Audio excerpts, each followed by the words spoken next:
Hello every one. ഇന്ന് നമ്മൾ +1 physics chapter 2 motion in A straight line ആണ് പഠിക്കാൻ പോകുന്നത്. ആദ്യം ഡൈമെൻഷൻസിനെ കുറിച്ച് പറയാം. 3 തരം ഡൈമെൻഷൻസ് ഉണ്ട്. 1 ഡൈമെൻഷൻ, 2 ഓരോ ഡൈമെൻഷൻ, 3 ഡൈമെൻഷൻ. മോഷൻസ് വളരെ ഡിഫറെൻ്റ് ആണ്. അപ്പോൾ നമുക്ക് ഓരോ ഡൈമെൻഷൻസിലുള്ള മോഷൻസ് നോക്കാം. 1 ഡൈമെൻഷൻ മോഷൻ എന്ന് പറഞ്ഞു കഴിഞ്ഞാൽ ഒരു സ്ട്രെയിറ്റ് ലൈനിൽ നടക്കുന്ന ഒരു മോഷനെയാണ് 1 ഡൈമെൻഷൻ മോഷൻ എന്ന് പറയുന്നത്. ആ മോഷന് മറ്റൊരു പേരുണ്ട്, അതാണ് റെക്റ്റിലീനിയർ മോഷൻ. സ്ട്രെയിറ്റ് ലൈനിൽ കൂടി പോണ ഒരു ഒബ്ജക്റ്റിന് റൈറ്റിലോട്ടും ലെഫ്റ്റിലോട്ടും മൂവ് ചെയ്യാൻ കഴിയും. അപ്പോൾ 1 ഡൈമെൻഷൻ മോഷൻ്റെ ഒരു എക്സാമ്പിളായിട്ട് നമുക്കൊരു XY ഗ്രാഫ് വരയ്ക്കുകയാണെങ്കിൽ അതിന് ഒരു സ്ട്രെയിറ്റ് ലൈൻ വിത്ത് സ്ലോപ്പ് ആണ് അതിൻ്റെ ഒരു എക്സാമ്പിൾ എന്ന് പറഞ്ഞു കഴിഞ്ഞാൽ. 2 ഡൈമെൻഷൻ മോഷൻ എന്ന് പറഞ്ഞാൽ ഒരു പ്ലെയിനിലുള്ള മോഷനെയാണ് പറയണത്. 2 ഡൈമെൻഷൻ മോഷനിനെ plane. Example circular and projection motion. ഈ 2 പേരുമാണ് പ്ലെയിനിലുള്ള മോഷൻ്റെ എക്സാമ്പിൾസ് എന്ന് പറഞ്ഞു കഴിഞ്ഞാൽ. ഈ ബോർഡിൽ ഇതുപോലെ പോയി കഴിഞ്ഞാൽ അവിടെ ഒരു സർക്കുലർ മോഷൻ ഉണ്ടാവും. ഈ ബോർഡ് പ്ലെയിൻ ആയിട്ട് കരുതുക.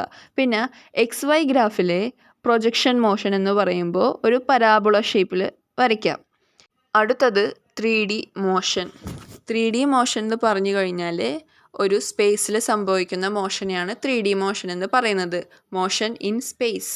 എക്സാമ്പിൾ, ഒരാൾ സ്പേസിൽ നിന്നുകൊണ്ട് കൈ വീശുകയാണെങ്കിൽ അത് 3D മോഷന് എക്സാമ്പിളായിട്ട് മാറും. നമുക്ക് പഠിക്കാനുള്ളത് 1 ഡൈമെൻഷൻ മോഷനാണ്, അതായത് motion in A straight line. ഒരു ഒബ്ജക്റ്റിന് 2 തരം സ്റ്റേറ്റ് ഉണ്ട്, വളരെ കോമൺ ആയിട്ടുള്ളത്. ഒന്നാമത്തെ സ്റ്റേറ്റ് ആണ് റെസ്റ്റ്, രണ്ടാമത്തതാണ് മോഷൻ. ഒരു ഒബ്ജക്റ്റ് റെസ്റ്റിലിരിക്കുന്നത് എന്ന് പറഞ്ഞു കഴിഞ്ഞാൽ ആ ഒബ്ജക്റ്റിന് ഒരു മൂവ്മെൻറ്റും ഇല്ലാതെ അനങ്ങാതെ ഇരിക്കുന്ന ഒരു ഒബ്ജക്റ്റ്. രണ്ടാമത്തത് മോഷൻ. മോഷൻ എന്ന് പറഞ്ഞു കഴിഞ്ഞാലോ അത് നീങ്ങിക്കൊണ്ടിരിക്കുന്ന ഒരു ഒബ്ജക്റ്റിനെയാണ് മോഷനിനെ ഒബ്ജക്റ്റ് എന്ന് പറയുന്നത്. ആദ്യത്തത് റെസ്റ്റ് എന്ന് പറഞ്ഞു കഴിഞ്ഞാൽ if a body doesn't change its position with time. Example wood on the floor. അതായത് ഒരു ബോഡി ടൈം നീങ്ങുന്നതനുസരിച്ച് അതിൻ്റെ പൊസിഷൻ മാറ്റുന്നില്ലെങ്കിൽ അതെന്താണ്? റെസ്റ്റാണ്. എക്സാമ്പിൾ ഒരു വുഡ്, അതായത് ഫ്ലോറിലിരിക്കുന്ന ഒരു വുഡാണ് എക്സാമ്പിൾ. പിന്നെ motion, if a body change its position with time. അതായത് ടൈം നീങ്ങുന്നതനുസരിച്ച് ഒരു ബോഡി അതിൻ്റെ പൊസിഷൻ മാറ്റിക്കൊണ്ടിരിക്കുന്നുണ്ടെങ്കിൽ അതിൻ്റെ അർത്ഥം ആ ഒബ്ജക്റ്റ് മോഷനിലാണെന്നാണ്. എക്സാമ്പിൾ മൂവിങ് ട്രെയിൻ, അതായത് നീങ്ങിക്കൊണ്ടിരിക്കുന്ന ഒരു ട്രെയിനാണ് എക്സാമ്പിൾ. അടുത്തത് റെസ്റ്റിലിരിക്കുന്ന ഒരു ഒബ്ജക്റ്റിൻ്റെ ഗ്രാഫാണ് നമ്മൾ വരയ്ക്കാൻ പോകുന്നത്. അതിനുവേണ്ടി X-ആക്സിസിൽ ടൈം കൊടുക്കുകയും Y-ആക്സിസിൽ പൊസിഷൻ കൊടുക്കുകയും ചെയ്യും. പൊസിഷന് നമ്മൾ X എന്നും ടൈമിന് നമ്മൾ T എന്നും കൊടുക്കും. Straight line parallel to X axis. ഇതാണ് റെസ്റ്റിൻ്റെ ഗ്രാഫ്. അടുത്തത് മോഷൻ്റെ ഗ്രാഫാണ്. മോഷൻ്റെ ഗ്രാഫിൽ നമ്മൾ X-ആക്സിസിൽ Tയും Y-ആക്സിസിൽ Xും കൊടുത്തുകൊണ്ട് പൊസിഷൻ കൊടുത്തുകൊണ്ട് ഒരു ഗ്രാഫ് വരയ്ക്കുമ്പോൾ സ്ട്രെയിറ്റ് ലൈൻ വിത്ത് സ്ലോപ്പാണ് നമുക്ക് കിട്ടുക. അപ്പോൾ ഇതാണ് ഒരു റെസ്റ്റിലിരിക്കുന്ന ഒബ്ജക്റ്റിൻ്റെയും മോഷനിലിരിക്കുന്ന ഒരു ഒബ്ജക്റ്റിൻ്റെയും XT ഗ്രാഫ് എന്ന് പറയുന്നത്. നോട്ട്: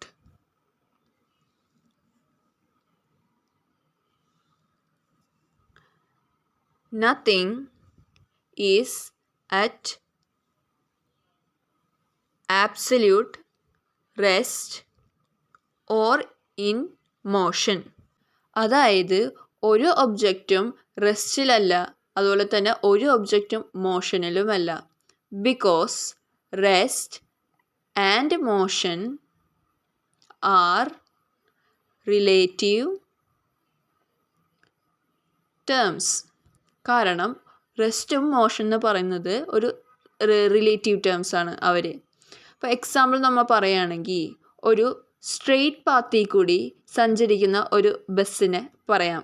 അതായത് ഈ ബസ്സിൻ്റെ സീറ്റിൽ ഒരു ഫെല്ലോ പാസഞ്ചർ ഇരുന്ന് സഞ്ചരിക്കുന്നുണ്ട്.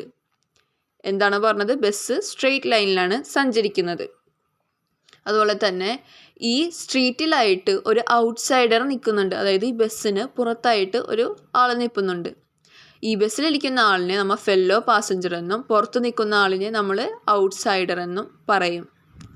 പാസഞ്ചർ നോക്കുമ്പോൾ പാസഞ്ചർ അയാൾ റെസ്റ്റിലാണ് ഇരിക്കുന്നത്, അയാൾ അനങ്ങുന്നൊന്നുമില്ല. പക്ഷേ ഈ പുറത്ത് നിൽക്കുന്ന ആൾ ഈ ബസ് മൂവ് ചെയ്യുമ്പോൾ അതുപോലെ തന്നെ ഈ ഫെല്ലോ പാസഞ്ചറും മൂവ് ചെയ്യുന്നത് കാണുന്നുണ്ട്. അപ്പോൾ ഈ പാസഞ്ചർ മോഷനിലാണ് എന്നാണ് ഔട്ട്സൈഡറിന് കാണാൻ പറ്റുക. അതാണ് ഇവർ രണ്ടുപേരുടെ വ്യൂവിന് നോക്കുമ്പോൾ ഒരാൾ തന്നെ റെസ്റ്റിലുമാണ് അതുപോലെ തന്നെ മോഷനിലുമാണ്. അപ്പോൾ നമുക്ക് മറ്റൊരു കാര്യം മനസ്സിലായി.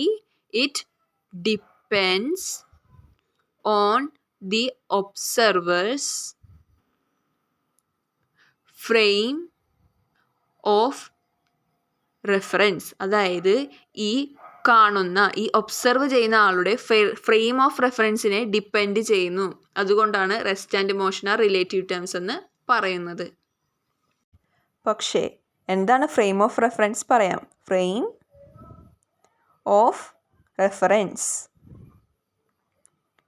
അതെന്താണ്? ഫ്രെയിം ഓഫ് റെഫറൻസ് പറയണമെങ്കിൽ രണ്ട് കാര്യം പറഞ്ഞാൽ മതി. ആദ്യത്തേത്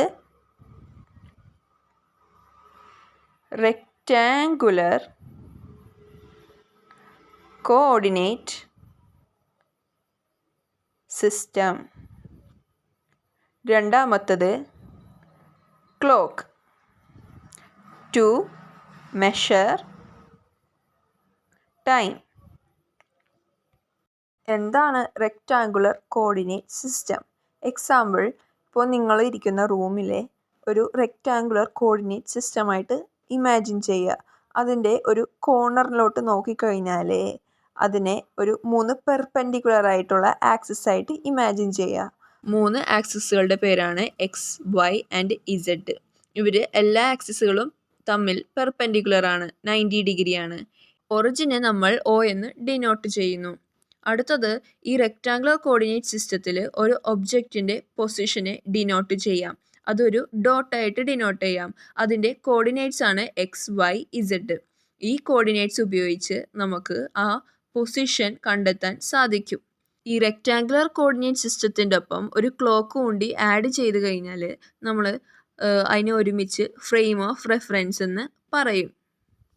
അപ്പോൾ ഇതാണ് frame of reference. Rectangular coordinate സിസ്റ്റവും ക്ലോക്കും കൂടിയുള്ളതാണ് നമ്മൾ ഫ്രെയിം ഓഫ് റെഫറൻസ് എന്ന് പറയുന്നത്. ഒ എന്ന് ഡിനോട്ട് ചെയ്തിരിക്കുന്നത് എന്താണ്? ഒറിജിനാണ്. ഒറിജിന് മറ്റൊരു പേരുണ്ട്, അതാണ് റെഫറൻസ് പോയിന്റ്. അപ്പോൾ ഇതാണ് ഫ്രെയിം ഓഫ് റെഫറൻസിൽ അറിയേണ്ട കാര്യങ്ങൾ. ഇനി നമുക്ക് അടുത്തതിലോട്ട് പോവാം. Path length. പാത്ത് ലെങ്ത് എന്ന് പറഞ്ഞു കഴിഞ്ഞാൽ ഡിസ്റ്റൻസ്. എന്താണ് path length? Total length of the path travelled by an object. ഇതാണ് പാത്ത് ലെങ്ത്. അടുത്തതാണ് ഡിസ്പ്ലേസ്മെൻറ്റ്. ഡിസ്പ്ലേസ്മെൻ്റ് എന്ന് പറഞ്ഞു കഴിഞ്ഞാൽ distance between initial and final. ഇനീഷ്യലും ഫൈനൽ പോയിൻറ്റിൻ്റെ ഇടയിലുള്ള ഡിസ്റ്റൻസാണ് ഡിസ്പ്ലേസ്മെൻറ്റ്. അതിനുവേണ്ടി ഇനീഷ്യൽ പോയിൻ്റ്, ഫൈനൽ പോയിൻ്റ് വരയ്ക്കാം. ഈ 2 പോയിൻറ്റിനെയും സ്ട്രെയിറ്റ് ആയിട്ട് ജോയിൻ ചെയ്തിട്ട് ഇനീഷ്യൽ പോയിൻറ്റിനെ x1 എന്നും ഫൈനൽ പോയിൻറ്റിനെ x2 എന്നും പറയും. അപ്പോൾ displacement equal to x2 minus x1. ഇതാണ് ഡിസ്പ്ലേസ്മെൻറ്റ് ഇക്വേഷൻ. ഡിസ്പ്ലേസ്മെൻറ്റിനെ ഡെൽറ്റ എക്സ് എന്ന് ഡിനോട്ട് ചെയ്യും. ട്രയാങ്കിൾ സിമ്പിളിനെയാണ് നമ്മൾ ഡെൽറ്റ എന്ന് പറയുന്നത്. ഡെൽറ്റ എന്ന് വെച്ച് കഴിഞ്ഞാൽ ചേഞ്ച് ഇൻ ക്വാണ്ടിറ്റി. അതായത് ആദ്യം ആ ക്വാണ്ടിറ്റി എത്രയുണ്ടായിരുന്നു, അവസാനമായപ്പോൾ ആ ക്വാണ്ടിറ്റിക്ക് എത്രമാത്രം ചേഞ്ച് വന്നു, അതാണ് ഡെൽറ്റ റെപ്രസെൻ്റ് ചെയ്യുന്നത്. അപ്പം delta x equal to x2 minus x1. ഇതാണ് ഡിസ്പ്ലേസ്മെൻറ്റ് ഇക്വേഷൻ. ഇനി നമുക്ക് പാത്ത് ലെങ്ത് അതായത് ഡിസ്റ്റൻസും ഡിസ്പ്ലേസ്മെൻറ്റിനെയും നമുക്ക് ഡിഫറൻഷിയേറ്റ് ചെയ്യാം. ഫസ്റ്റ് കോളത്തിൽ പാത്ത് ലെങ്ത് എന്നും സെക്കൻഡ് കോളത്തിൽ ഡിസ്പ്ലേസ്മെൻറ്റ് എന്ന് നമ്മൾ ഇട്ടുകൊടുക്കുന്നു. Path length is a scalar quantity. Scalar quantity. രണ്ടാമത്തത് path length depends on the path taken. മൂന്നാമത്തെ point path length always positive, കാരണം സ്കെയിലാർ ക്വാണ്ടിറ്റി ആണ്. യൂണിറ്റ് മീറ്റർ ആണ്. ഡൈമെൻഷണൽ ഫോർമുല ലെങ്ത് ആണ് L, സ്ക്വയർ ബ്രാക്കറ്റ്സിൽ L. ഇവിടെ സ്കെയിലാർ ക്വാണ്ടിറ്റി ആണെങ്കിൽ displacement vector quantity ആണ്. സ്കെയിലാർ ക്വാണ്ടിറ്റി എന്ന് പറഞ്ഞു കഴിഞ്ഞാൽ മാഗ്നിറ്റ്യൂഡ് മാത്രമുള്ളതാണ്, ക്വാണ്ടിറ്റിയുടെ മാഗ്നിറ്റ്യൂഡ്.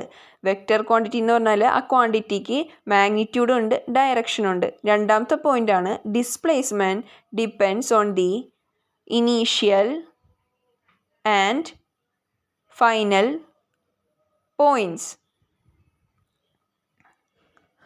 മൂന്നാമത്തെ പോയിൻ്റാണ് ഡിസ്പ്ലേസ്മെൻറ്റ്.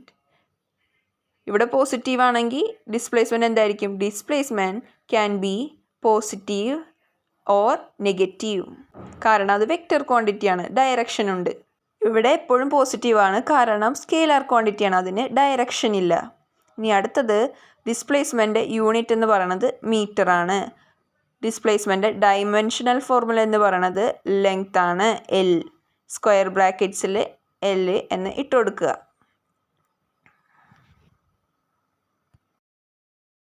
ഇനി രണ്ട് പോയിൻറ്റ്സ് വരയ്ക്കുന്നു, അതിൽ കൂടെ 3 പാത്തുകൾ വരയ്ക്കുന്നു. 3 പാത്തിൻ്റെയും ഷേപ്പ് എന്ന് പറയുന്നത് വളരെ ഡിഫറെൻ്റ് ആണ്. ഒരെണ്ണം സ്ട്രെയിറ്റ് ആണെങ്കിൽ ഒരെണ്ണം പരാബോള ഷേപ്പാണ്, ഒരെണ്ണം കുറച്ച് കർവ് കൂടിയതാണ്. ഇനീഷ്യൽ പോയിൻറ്റിന് I എന്നും ഫൈനൽ പോയിൻറ്റിന് F എന്നും നമ്മൾ ഡിനോട്ട് ചെയ്യുന്നു. പിന്നെ ഓരോ പാത്തിനും നമ്മൾ 1, 2, 3 എന്ന് ഡിനോട്ട് ചെയ്യുന്നു. ഇനി നമുക്ക് സെക്കൻഡ് പാത്തിൻ്റെ നോക്കാം. സെക്കൻഡ് പാത്തിൻ്റെ ഡിസ്റ്റൻസ് എന്നും ഡിസ്പ്ലേസ്മെൻറ്റും ആ പാത്തിൻ്റെ ലെങ്ത് തന്നെയാണ്. അപ്പോൾ ഈ സെക്കൻഡ് പാത്ത് സ്ട്രെയിറ്റ് ആയതുകൊണ്ട്, അതായത് ഇനീഷ്യലും ഫൈനൽ പോയിൻറ്റിനെയും ജോയിൻ ചെയ്ത് ഒരു സ്ട്രെയിറ്റ് ലൈൻ ആയതുകൊണ്ട് ഈ ഡിസ്പ്ലേസ്മെൻ്റ് എന്ന് പറയുന്നത് ആ സെക്കൻഡ് ലൈനിൻ്റെ ഡിസ്റ്റൻസ് തന്നെയാണ്. പിന്നെ തേർഡ് പാത്തിൻ്റെ ഡിസ്റ്റൻസ് ആ പാത്തിൻ്റെ ലെങ്ത് ആണ്. പിന്നെ ഫസ്റ്റ് പാത്തിൻ്റെ ഡിസ്റ്റൻസും ആ പാത്തിൻ്റെ ലെങ്ത് തന്നെയാണ്. പാത്ത് 1 and 3 ഡിസ്പ്ലേസ്മെൻ്റ് എന്ന് പറയുന്നത് പാത്ത് 2 ഡിസ്റ്റൻസ് ആണ്. കാരണം ഇനീഷ്യലും ഫൈനൽ പോയിൻറ്റിൻ്റെയും സ്ട്രെയിറ്റ് ആയിട്ട് ജോയിൻ ചെയ്തിരിക്കുന്ന പാത്തിൻ്റെ ഡിസ്റ്റൻസ് ആണ് ഡിസ്പ്ലേസ്മെൻ്റ് എന്ന് അറിയാലോ. അതുകൊണ്ട് എല്ലാ പാത്തിൻ്റെയും ഡിസ്പ്ലേസ്മെൻ്റ് എന്ന് പറയുന്നത് പാത്ത് 2 ഡിസ്റ്റൻസ് ആണ്. പാത്ത് 2 നോക്കിയേ, അവിടെ ഡിസ്പ്ലേസ്മെൻറ്റും ഡിസ്റ്റൻസും ഈക്വൽ ആണ്, ഈക്വൽ. അപ്പോൾ distance is equal to displacement. അപ്പോൾ ഡിസ്റ്റൻസും ഡിസ്പ്ലേസ്മെൻറ്റും സെയിം ആകുമ്പോൾ, ഈക്വൽ ആകുമ്പോൾ നമുക്ക് മനസ്സിലാക്കണം അവിടെ മോഷൻ ഒരു ഡയറക്ഷനിലോട്ട് മാത്രമാണ് പോകുന്നത്. അതുകൊണ്ടാണ് ഡിസ്റ്റൻസും ഡിസ്പ്ലേസ്മെൻറ്റും സെയിം ആയത്. ഇനി അടുത്തത് എല്ലാ പാത്തിൻ്റെയും ഡിസ്പ്ലേസ്മെൻ്റ് ആയ പാത്ത് 2 നോക്കാം. അതുപോലെ തന്നെ പാത്ത് 1 3 ഡിസ്റ്റൻസ് നോക്കാം. അപ്പോൾ നമുക്ക് മനസ്സിലാവും പാത്ത് 1 3 2 കൂടുതലാണ്. അതായത് ഡിസ്റ്റൻസ് വളരെ കൂടുതലാണ് ഡിസ്പ്ലേസ്മെൻറ്റിനേക്കാളും. അപ്പോൾ നമുക്ക് ഇങ്ങനെ എഴുതാം, distance is greater than or equal to. അതായത് ഇവിടെ ഈക്വൽ ആവുന്ന ഒരു സന്ദർഭം കൂടി വരുന്നുണ്ട്. അതുകൊണ്ട് distance is greater than or equal to displacement. ഈ കണ്ടീഷൻ കാണുമ്പോൾ മനസ്സിലാവണം മോഷൻ ഡിഫറെൻറ്റ് ഡയറക്ഷനിലാണ് നടക്കുന്നത്. അതുകൊണ്ടാണ് ഈ കണ്ടീഷൻ വരുന്നത്. ഇപ്പോൾ displacement equal to 0, distance is not equal to 0, അതായത് ആ ഒരു ഒബ്ജക്റ്റ് എപ്പോഴും മോഷനിലാണ്. വളരെ ഇമ്പോർട്ടൻ്റ് ആയ 3 കണ്ടീഷൻസ് നമ്മളിപ്പോൾ പഠിച്ചു കഴിഞ്ഞു. അത് ഉദ്ദേശിക്കുന്നത് എന്താണെന്നുള്ളതും നമ്മളിപ്പോൾ പഠിച്ചു. ഇനി നമുക്കൊരു ചെറിയൊരു പ്രോബ്ലം ചെയ്ത് നോക്കാം. അതിനുവേണ്ടി ഒരു സ്ട്രെയിറ്റ് ലൈൻ വരയ്ക്കുന്നു. ആ സ്ട്രെയിറ്റ് ലൈനിൽ 4 ഡിസ്റ്റൻസ് മാർക്ക് ചെയ്തിട്ടുണ്ട്. ഒരെണ്ണം ഒറിജിനാണ്, അതിന് 0 വാല്യൂ വരുന്നു. പിന്നെ ലെഫ്റ്റിൽ -120യും പിന്നെ റൈറ്റ് സൈഡിൽ 240യും 360നും വാല്യൂ തന്നിട്ടുണ്ട്. ഓരോ പോയിൻറ്റ്സിനും നമ്മൾ ഒരു പേര് കൊടുക്കുന്നു, ROQP എന്ന്. ചോദ്യത്തിൽ O to P ഉള്ള ഡിസ്പ്ലേസ്മെൻറ്റ് എന്താണ്? പിന്നെ രണ്ടാമത്തെ ചോദ്യം P to Qയിലുള്ള ഡിസ്പ്ലേസ്മെൻറ്റ് എന്താണ്? പിന്നെ O to P and back to Q ഉള്ള ഡിസ്പ്ലേസ്മെൻറ്റ് എന്താണ് എന്നുള്ളതാണ് കണ്ടുപിടിക്കാനുള്ള ചോദ്യം. Question number 1 O to P. Oന് നമ്മൾ x1 എന്നിട്ട് കൊടുക്കുന്നു, Pക്ക് x2 എന്നിട്ട് കൊടുക്കുന്നു. Displacement equation delta x equal to x2 minus x1 that is equal to 360. അതായത് x2 എന്ന് പറഞ്ഞാൽ 360 മൈനസ് 0, അതായത് 360 മീറ്റർ. രണ്ടാമത്തെ ചോദ്യം P to Q. Pന്ന് Qയിലോട്ട്. അതിന് നമ്മൾ Pന് x1 എന്ന് പിന്നെ Qന് x2 എന്ന് ഇട്ട് കൊടുക്കുന്നു, ഫൈനൽ പൊസിഷൻ. ഇനി അടുത്തത് delta x equal to 240 minus 360, അതായത് x2 മൈനസ് x1 അതായത് -120 മീറ്റർ വരും. ഓക്കെ, അതായത് 60 മൈനസ് 40 20, പിന്നെ 3 മൈനസ് 1 1 മൈനസ് 120. ഇനി അടുത്തത് O to P and back to Q. Oന് നമ്മൾ x1 എന്നിട്ട് കൊടുക്കുന്നു, പിന്നെ Pയിലോട്ട് പോകുന്നു, പിന്നെ അത് എക്സിലോട്ട് വന്നിരിക്കുന്നു. അതാണ് ഫൈനൽ പൊസിഷൻ. അപ്പോൾ നമുക്ക് Qന് x2 എന്ന് ഇട്ട് കൊടുക്കുന്നു. ഇനി നമുക്ക് ഇവരുടെ ഡിസ്പ്ലേസ്മെൻറ്റ് കണ്ടുപിടിക്കാം. Now question number 3, delta x equal to x2 അതായത് 240 മൈനസ് x1 0 അതായത് 240 മീറ്റർ. ഇപ്പോൾ 3 ചോദ്യത്തിൻ്റെയും നമ്മൾ ആൻസർ ചെയ്ത് കഴിഞ്ഞു. ഇനി വേറൊരു ചോദ്യം കൂടിയുണ്ട്, ഈ O to P and back to Qൻ്റെ ഡിസ്റ്റൻസ് എന്താണെന്ന്. അപ്പോൾ ക്വസ്റ്റ്യൻ 3യിലെ ഡിസ്റ്റൻസ് നമുക്ക് അറിയാൻ പാടില്ല. അത് കണ്ടുപിടിക്കാൻ എന്ത് ചെയ്യണം? ആ ഒബ്ജക്റ്റ് ട്രാവൽ ചെയ്ത പാത്തിൻ്റെ മൊത്തം നമ്മൾ ആഡ് ചെയ്യാം. അതായത് O to P എത്രയാണ്? 360. പിന്നെ അത് Qയിലോട്ട് തിരിച്ചു വന്നു. അപ്പോൾ Qയിലോട്ട് വരെ എത്ര വന്നു? അത് 360 മൈനസ് 240, അതായത് 360 മൈനസ് 240 ഈക്വൽ ടു 120. അപ്പോൾ 120 മീറ്ററാണ് Pയും Qയും തമ്മിലുള്ള ഡിസ്റ്റൻസ്. അപ്പോൾ 360 പ്ലസ് 120 ഈക്വൽ ടു എത്രയാണ്? 480 മീറ്റർ. അതായത് ക്വസ്റ്റ്യൻ നമ്പർ 3യിലെ ഡിസ്പ്ലേസ്മെൻറ്റും ഡിസ്റ്റൻസും തമ്മിൽ വളരെ വ്യത്യാസമുണ്ട്. കാരണം അവിടെ ഡയറക്ഷൻ മാറുന്നതുകൊണ്ടാണ്. ഡയറക്ഷൻ മാറുമ്പോൾ നമ്മളൊരു കണ്ടീഷൻ പഠിച്ചിരുന്നു, distance is greater than or equal to displacement എന്നുള്ളത്. നമുക്ക് ഈ കണ്ടീഷൻ സാറ്റിസ്ഫൈ ചെയ്യേണ്ടോ നോക്കിയാലോ? അതെ, ഡിസ്പ്ലേസ്മെൻറ്റ് ഡിസ്റ്റൻസിനേലും ചെറുതാണ്. അടുത്തതാണ് യൂണിഫോം മോഷൻ. എന്താണ് uniform motion? If an object moving along a straight line covers equal distances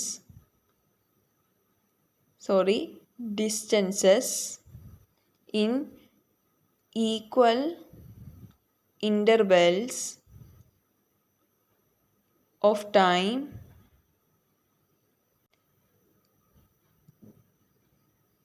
is said to be in uniform motion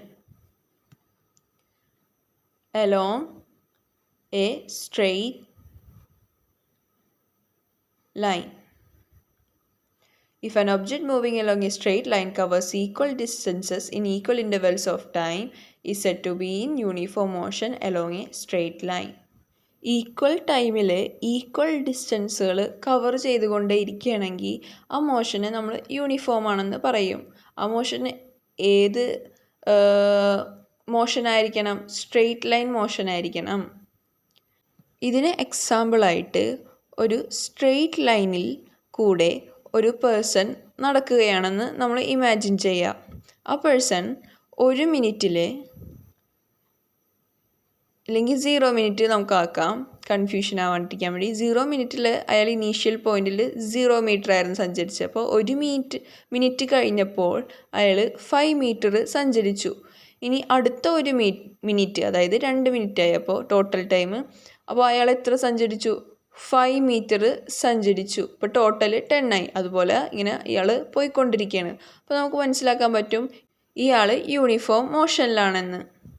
ഇതാണ് uniform മോഷൻ്റെ concept എന്ന് പറയുന്നത്. നമുക്ക് സിമ്പിളായിട്ടുള്ള 2 ഇക്വേഷൻ നോക്കാം. സ്പീഡിൻ്റെ ഇക്വേഷൻ എന്ന് പറയുന്നത് speed equal to distance upon time. പിന്നെ velocity equal to displacement upon time. രണ്ടുപേരുടെയും യൂണിറ്റ് എന്ന് പറയണത് മീറ്റർ പെർ സെക്കൻഡ്, അതായത് ms⁻⁻1. ഇനി ആവറേജ് സ്പീഡും ആവറേജ് വെലോസിറ്റിയും ഡിഫറൻഷിയേറ്റ് ചെയ്യാം. അതിനുവേണ്ടി ആദ്യത്തെ കോളത്തിൽ ആവറേജ് സ്പീഡ് എന്നും രണ്ടാമത്തെ കോളത്തിൽ ആവറേജ് വെലോസിറ്റി എന്നും നമ്മൾ കൊടുക്കുന്നു.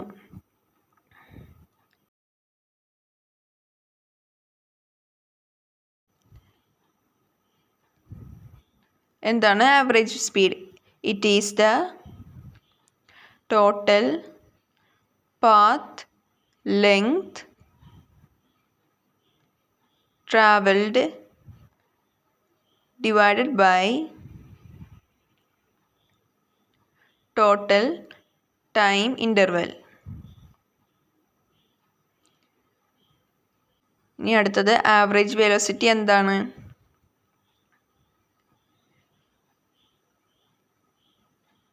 It is the change in displacement divided by total time interval.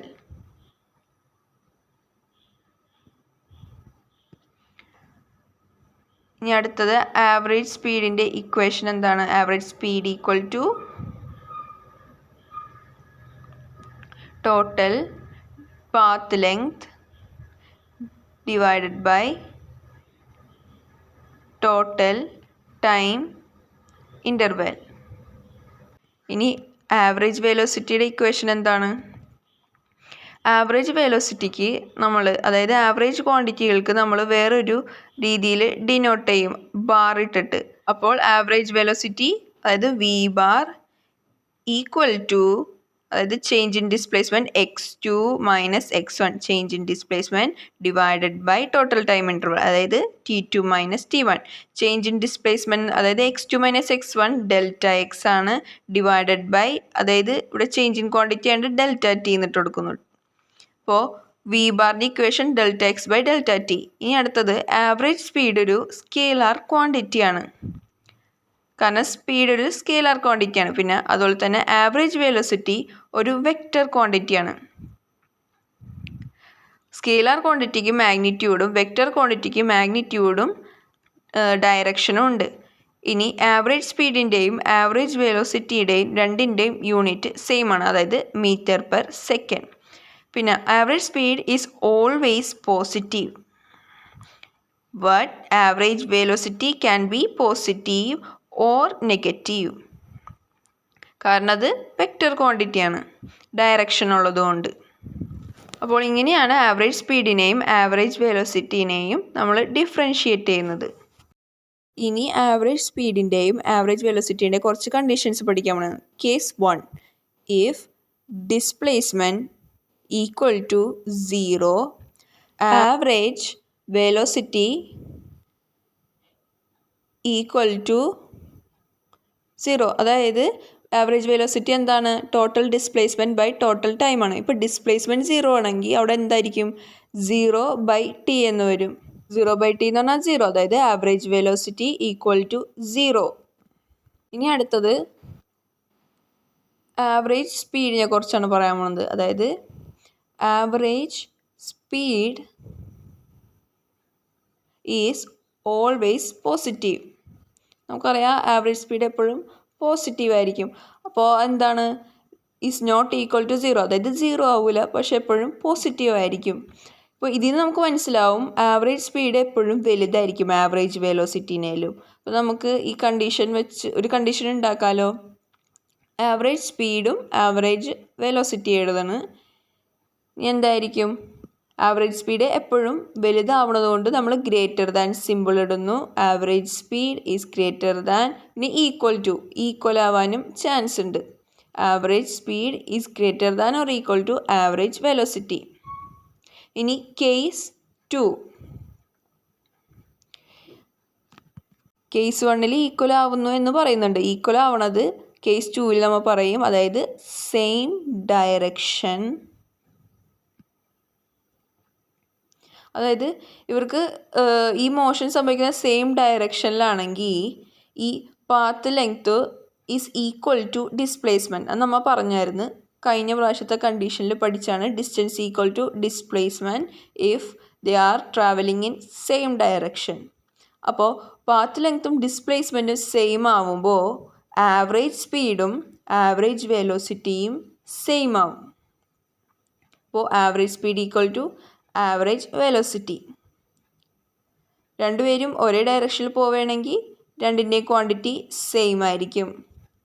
ഇതാണ് രണ്ട് conditions. Average speed is greater than or equal to average velocity and average speed equal to average velocity. ഇനി അടുത്ത portions മറ്റൊരു വീഡിയോയിൽ upload ചെയ്യുന്നതാണ്. Thank you for watching.